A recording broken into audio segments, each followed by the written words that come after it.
এবছর 2025-এ যারা মাধ্যমিক পরীক্ষা দিতে চলেছ তারা ভূগোল থেকে যে 5 নম্বরের 4টি প্রশ্ন থাকে তার মধ্যে 100% কমন পেতে হলে ভিডিওটি শেষ পর্যন্ত দেখতে থাকো। এগুলো কিন্তু 5 নম্বরের প্রশ্ন। 1. হিমবাহের সঞ্চয় কার্যের ফলে সৃষ্ট ভূমিরূপের বর্ণনা দাও। 2. হিমবাহের ক্ষয়কার্যের ফলে সৃষ্ট ভূমিরূপের বর্ণনা দাও। 3. নদীর সঞ্চয় কার্যের ফলে সৃষ্ট ভূমিরূপের বর্ণনা দাও। 4. নদীর ক্ষয়কার্যের ফলে সৃষ্ট ভূমিরূপের বর্ণনা দাও। 5. জলপ্রপাত সৃষ্টির কারণগুলি আলোচনা করো। 6.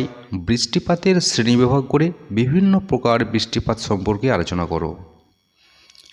7. নিয়ত বায়ু বলতে কী বোঝো? যে কোনো একটি নিয়ত বায়ু প্রবাহের পরিচয় দাও। 8. বায়ুমণ্ডলের উষ্ণতার তারতম্যের কারণগুলি ব্যাখ্যা করো। 9. ওজোন গ্যাস কী? ওজোন গ্যাসের কীভাবে উৎপত্তি বা ধ্বংস হয়? ওজোন গ্যাসের গুরুত্ব লিখো। 10. বায়ুমণ্ডলের উত্তপ্ত হওয়ার পদ্ধতিগুলি সংক্ষেপে আলোচনা করো। 11. মৌসুমি বায়ুর সঙ্গে জেট বায়ু প্রবাহের সম্পর্ক আলোচনা করো। 12.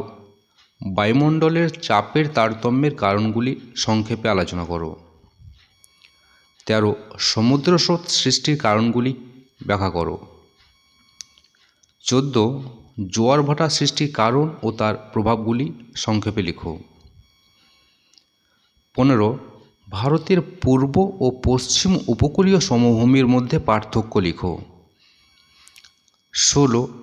উত্তর ভারতের নদ নদী ও দক্ষিণ ভারতের নদ নদীর মধ্যে পার্থক্য লিখো। 17. ভারতের চা অথবা কফি অথবা ধান অথবা গম চাষের অনুকূল প্রাকৃতিক পরিবেশগুলি আলোচনা করো। 18. পূর্ব ও মধ্য ভারতে লৌহ ইস্পাত শিল্পের কেন্দ্রীভবনের কারণগুলি ব্যাখ্যা করো। 19. ইঞ্জিনিয়ারিং শিল্প বলতে কী বোঝো? ভারতে ইঞ্জিনিয়ারিং শিল্প গড়ে ওঠার কারণগুলি কী কী?